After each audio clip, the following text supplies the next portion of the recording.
welcome to the Be the Ultimate Assistant podcast with Bonnie and Vicki. I'm Vicki Sokol-Evans. And I'm Bonnie Low-Kramen. Hi, Bonnie. Hey, Vicki. Welcome. You're right next to me for once. Yeah, usually we do these podcasts, and I'm in my home in New Jersey, and you're here at your home in Austin. But today we are side by side in Austin. This is great. Well, Austin is really happy to have you here as well as I am. Well, we should jump right in because we've got a big episode, a two-part episode today. Yes. Sometimes in life you get what you wish for, and today is one of those days. Our topic is workplace bullying around the world, and we have with us a very special guest, one of the world's leading experts on the subject. And for that, we're very grateful. So I just have to tell everybody that when Bonnie and I teach our workshops, that one of the topics is speaking up. And one of the books that she recommends is Dr. Laura Crawshaw's Taming the Abrasive Manager, How to End Unnecessary Roughness in the Workplace. And Bonnie is a huge fan of this book. She's a huge fan of Dr. Crawshaw's. I'm as well, just because of as osmosis, being with Bonnie. I've heard so much about her, and we have her as our guest today. So without further ado, I'm going to go ahead and read her bio. We'll do this together, Bonnie. Introduce Laura. With over 30 years experience as a corporate officer, researcher, psychotherapist, and executive coach, Dr. Crawshaw, known as the Boss Whisperer, is on a mission to reduce workplace suffering caused by abrasive bosses. Exploding the myth that so-called bully bosses intentionally set out to harm employees, Crawshaw discovered the exact opposite. Lacking the ability to read others' emotions, the majority of abrasive bosses are blind to the wounds they inflict. She also challenges the commonly held belief that abrasive bosses can't change. And the great news is that most can change. That's a spoiler alert, and Dr. Laura Crawshaw will tell us exactly how. Welcome, Dr. Laura Crawshaw. Well, thank you very much. It's a privilege to be here, and I hope that I can provide information that will be helpful. Well, I certainly know you can, as does Vicki. Your book, when I first read it, gave me so many aha moments. And I believe, and I've read many books on the subject, and I believe yours is the best resource out there on the subject. And you are referred to, as Vicki mentioned, the Boss Whisperer. Clearly, you're one of the leading authorities on this subject of workplace bullying. Tell us, Laura, about what abrasiveness is in the workplace. Certainly, and I learned this from my clients, what I term abrasive leaders. These are individuals whose interpersonal interactions rub people the wrong way, thus the term abrasive. And the common myth is that they all wake up in the morning gleefully intending to torment their coworkers. But in my work with them, I made some very different discoveries, and that was, and I'm speaking about most of them, there may be a few exceptions, but the majority of abrasive leaders are blind to their impact on others. They don't see the effect that they have on others. And when we think about what causes a person to be abrasive, very briefly, what I discovered was that these people, like all of us, want to be perceived to be competent. I mean, that's a natural, normal hope that we have in the workplace.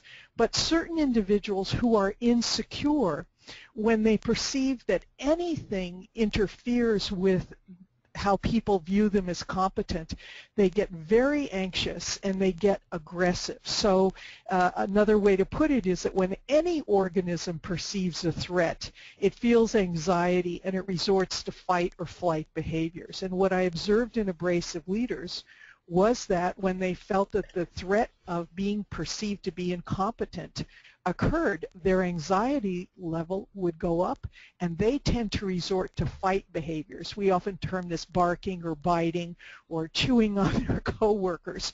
And when I would talk with them about it, or when their employers would say, look, you can't treat people this way, they were mystified. They said, what do you mean? I'm just trying to get the job done. So contrary to the popular myth that they know what they're doing and that they're evil or that they're all psychopathic, I think what I observe most frequently is that they tend to be insecure in their work environment, and if anything threatens that security, they get aggressive. Yeah. Well, what we shared off the air with you, and Vicki and I are traveling all over the world, and we are hearing horror stories from assistants all over the world. And our perception is that workplace bullying is epidemic around the world, and that assistants are so in need of solutions about how to deal with the different profiles that they're faced with in terms of abrasive managers and abrasive coworkers. So could you describe the profile of the various abrasive managers out there, please? Well, yes, let me comment on epidemic, because what's happened is I believe that, for the past 1,000 years, there have been, abrasive situations arising in the workplace, but only recently has the idea come forward that people should be able to come to work and they should be not only physically safe, which was sort of a revolution of the industrial age, but psychologically safe. And so we see that around the world, more and more countries are instituting workplace bullying laws, such as Canada, the UK, Norway, other Scandinavian countries, Australia. And so the belief that I should be treated decently and with respect is now coming to the fore, and people are looking for this and oftentimes, demanding this. So when we look at the profile of what people experience, they can experience, be treated badly from those above them, by coworkers, or oftentimes by subordinates, by those below. And when I coach abrasive leaders, I interview their coworkers to gather initial data. And I always ask to speak to the executive assistant, because my experience is this is someone who sees all and knows all, who hears a lot and sees a lot. So, my thoughts are that that's the basic profile, is that this is uncivilized behavior that occurs in the workplace, and it has to be managed. Well, yeah, and response from most assistants is that they shut down, or they spend time on the job looking for a new job. Right. That all they want to do is escape the situation, that the thing that they fear most is confrontation and conflict. And so from our point of view, we hear from assistants all over the world who come to us for help to find a new job because they're quitting their jobs because of an abrasive situation that they're in, and that it's easier for them to quit. It's safer. It feels safer for them to quit these potentially good jobs rather than confront the situation. And so that's why your book was such a revelation to me, because it actually offers actionable and reasonable ways to handle them. Right, and it really is a tragedy. What you're describing is that basic formula that when an assistant perceives the threat of being treated badly, the basic options are fight or flight, and you're saying that the majority want to flee. They don't want to be subjected to that behavior, and it's perfectly understandable. Earlier you said that I bring hope to the table, and I bring hope in the form of letting people know that abrasive individuals can change their workplace style, but because they tend not to see themselves as abrasive, because they were raised in families where abrasive styles were normal, or in early workplace experiences they were treated abrasively, they may view their styles as necessary. You have to kick people to get them moving. And so they tend to be in denial about their own abrasive style. And what I found is that once the employer, I'll use the term the employer, intervenes and says, look, we can't have people being treated this way. This cannot go on. And then the employer also offers coaching, specialized coaching, particularly for those leaders they want to invest in. This becomes a sort of negative motivation for changing one's style. So these leopards can change their spots, and it's very exciting to see them do that. But first, they have to be brought to understand how much damage they do, and they also need to understand that the consequence of continuing to do that damage is that they will not be tolerated in the workplace. Now, what role does an assistant play in this? I see two scenarios. One is the one you describe, where the abrasive individual is treating the assistant badly. And it's very difficult. In my book, I have one chapter called Risky Business, where I've interviewed coworkers, and there are some strategies that work on occasion with an abrasive leader, and they range from a very low-key strategy of simply saying, look, I'm here for you. You don't have to yell at me when you want me to set up appointments. I back you. I want you to get those appointments scheduled, and that's not necessary. Moving up to another level of saying, look, I don't like being treated this way. If this continues, I'm not going to, put up with it. So it's sort of a veiled threat, all the way up to what I call the mass mutiny strategy, where a number of people get together at work and go into human resources or to higher leadership and say, this is intolerable. We're not against the person. It isn't a lynch mob, but things have got to change, and we want you to intervene with this individual, and help is available. That's scenario number one for an individual who's being subjected to abrasive treatment. But so often I find that the assistant isn't subjected necessarily, but they see it occurring, and they see that the manager they report to is not dealing with abrasive behavior. So why doesn't upper management deal with abrasive leaders or abrasive employees in the workplace? And the common myth is there that, they just don't care. But what I discovered was leadership is afraid. They're afraid to intervene. They're afraid that the person will get defensive and attack them. They don't feel that it's going to do any good anyway. And so I've really given a lot of thought to this, and I think employers need to understand that it's their duty to provide not only a physically but a psychologically safe workplace. Right. And if they do intervene and take steps, they can achieve that, and it's a win-win for everyone. You bet. Employees and management alike. You bet. So what are you seeing, Laura, in 2015? What's the trend that you're seeing? Are more company leaders more open to taking steps faster? What are you seeing out there? Is your business booming? Or, tell us about that in terms of how eager are companies to take this on, please? Well, it's not my business so much. I run the Boss Whispering Institute, and we train other boss whisperers.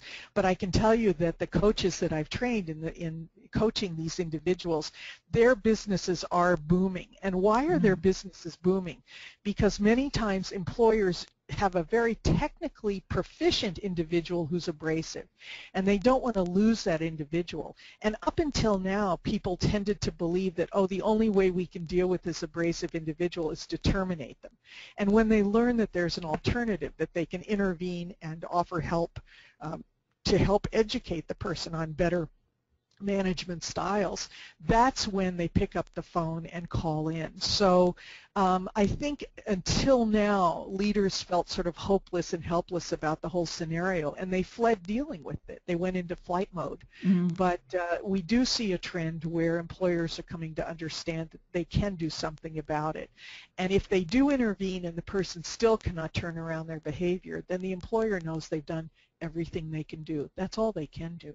Laura, let me ask you something, because you mentioned, people call you guys and that's when you intervene. Are there any proactive initiatives that the Institute is doing to kind of prevent this from happening or get involved sooner than later?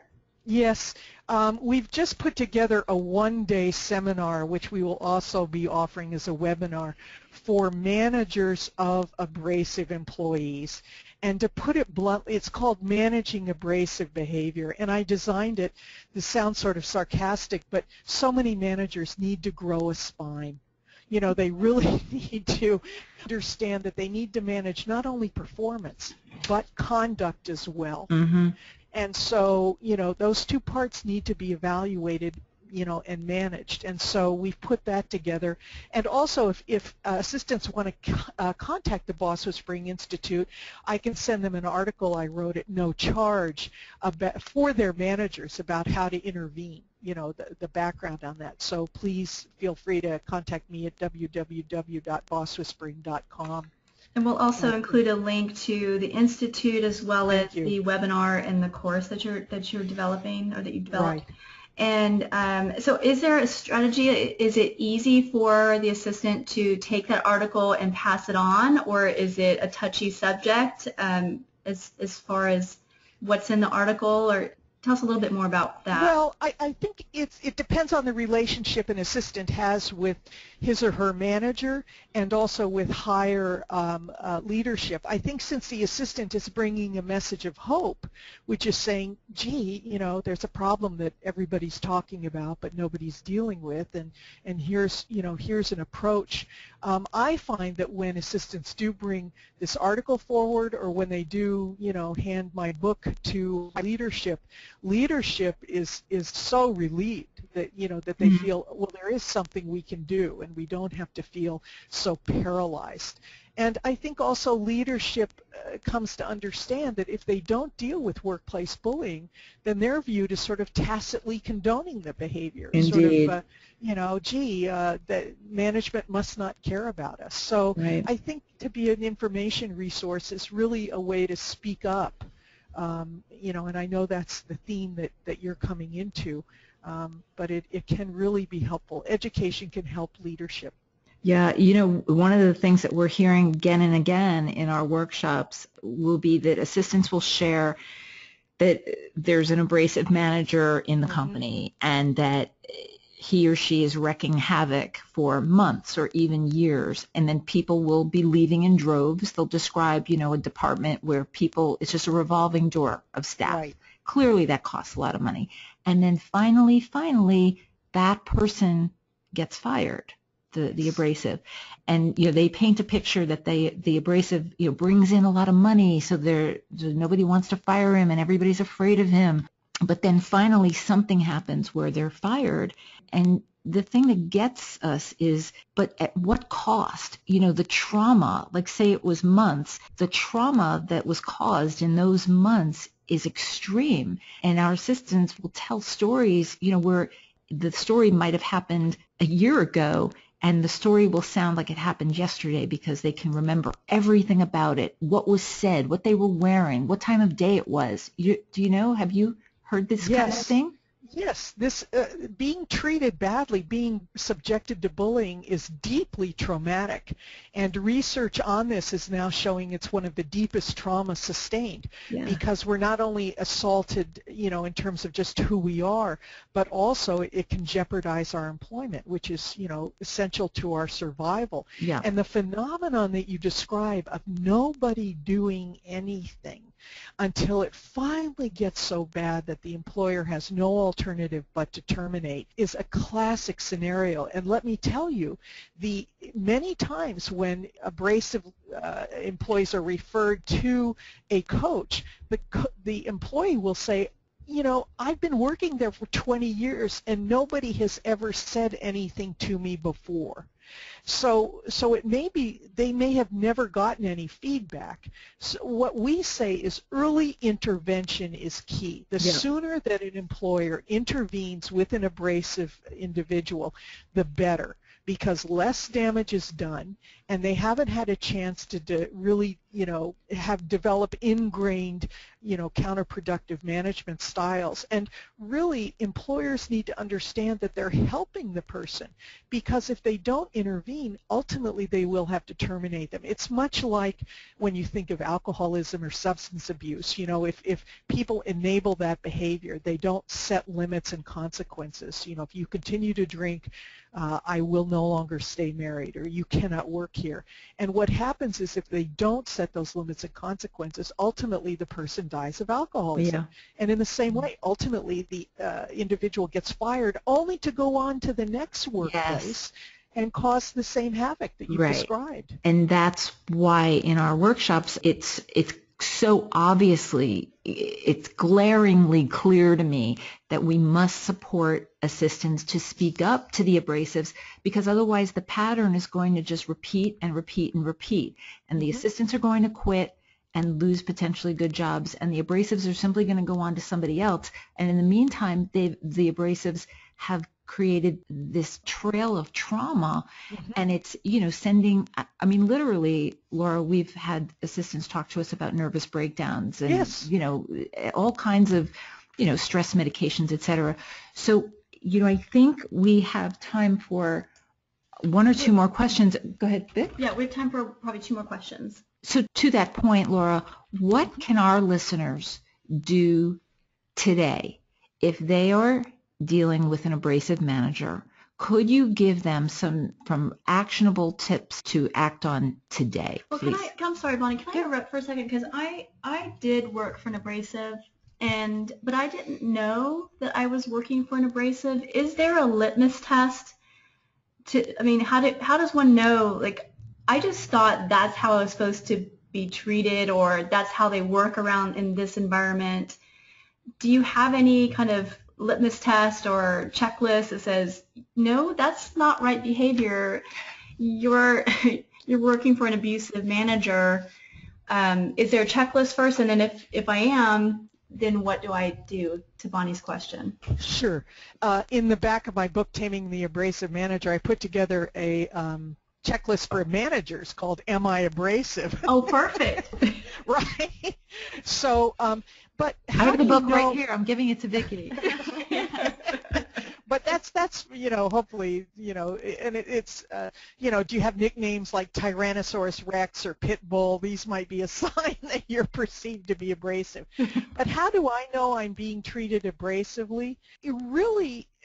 I think the litmus test is that you feel it. You feel that you're being treated disrespectfully. Yeah. You feel that you're being treated in ways that would not be acceptable if you were, in public or you were a customer to a company. The sense that I'm being treated in ways that really I'm not comfortable with. And as you described, so often people think, well, maybe it's just me, or maybe it's this company. Yep. Oftentimes when you begin employment, you may be warned. You may be warned to steer clear of, John Smith, or watch out for Mary Jones. Laura, I was warned the first day. I was warned the first day, and I didn't even work for him at all, but someone just warned me about him, and then halfway through my employment, I started reporting to him.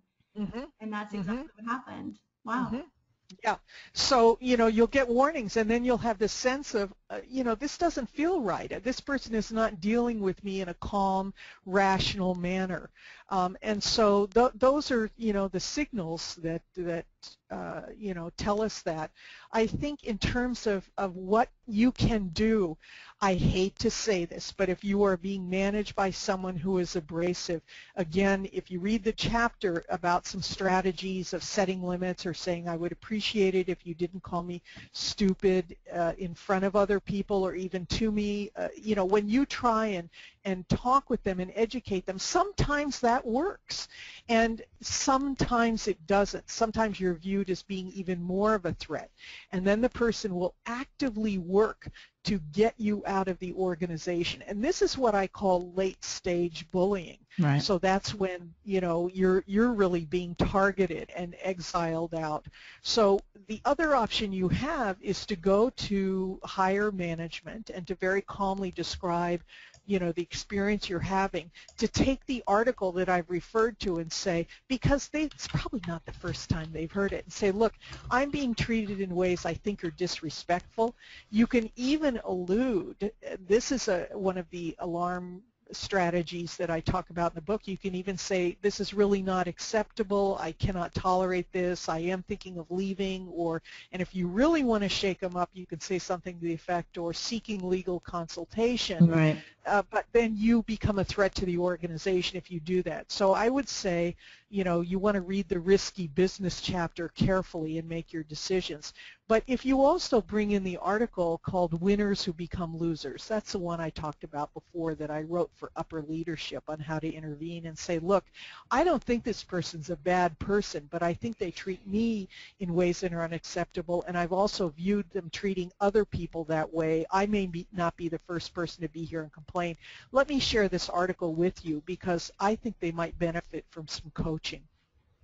So that's a different way to go in than to say, you know, I can't take it, you've got to fire this person, because they'll tend to listen to the superior, you know, to your manager, not you. Right. You know, I just want to head towards wrapping up this part one of this episode with sharing that we've heard numerous times at our workshops the scenario where an assistant is pushed to her limit. You know, 95 to 98% of assistants in the world are female, so I'm going to use the pronoun she, where she gets pushed to her limit where she must say something, you know, like no more, she's had it, it's enough.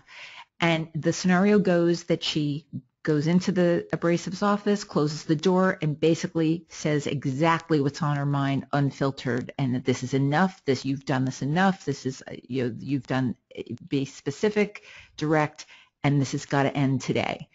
And what happens in these stories is that after the manager thinks about it, that we've heard this so many times where the manager comes out of their office and in tears or just really having a revelation and an aha moment and said, thank you so much for that feedback. I had no idea, and I'm going to change as of this minute.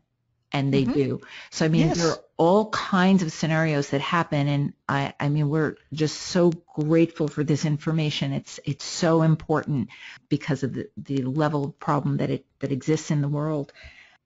So I think we are going to wrap up. Yeah, before we wrap up, I just want to give you an opportunity if there's anything you'd like to say before to our listeners before we wrap up. This is the first part in a two-part episode, so we'll be back. In reference to what you've just said, I think if the assistant wants to speak up and if they understand that the person does this because of the manager's own anxiety, and they go in and they close the door and say, look, I understand that you want things to run smoothly. I understand that you sometimes feel that people miss a beat, but I'm here to back you, and I care about getting things done, but I cannot accept having you do X, Y, Z behaviors.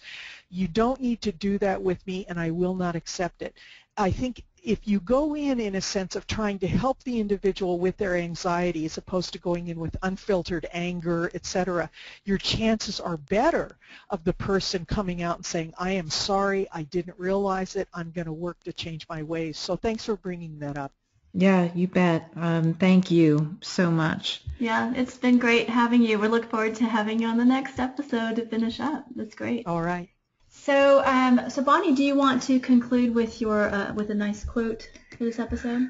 Well, in keeping with our theme, I'm going to share a quote by Martin Luther King Jr., which is one of my favorites, that our lives begin to end the day we stay silent about things that matter. So I'll let that soak in for a little bit.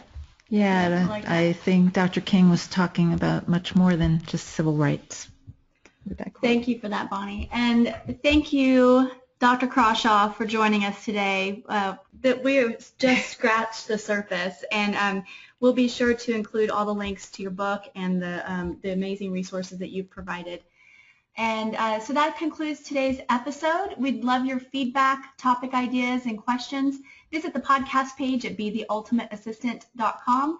Thank you once again to our guest, Dr. Laura Crawshaw, and to you for listening. We'll see you next time. Bye, Bonnie. Bye, Vicki. Bye, Laura. Thank you very much.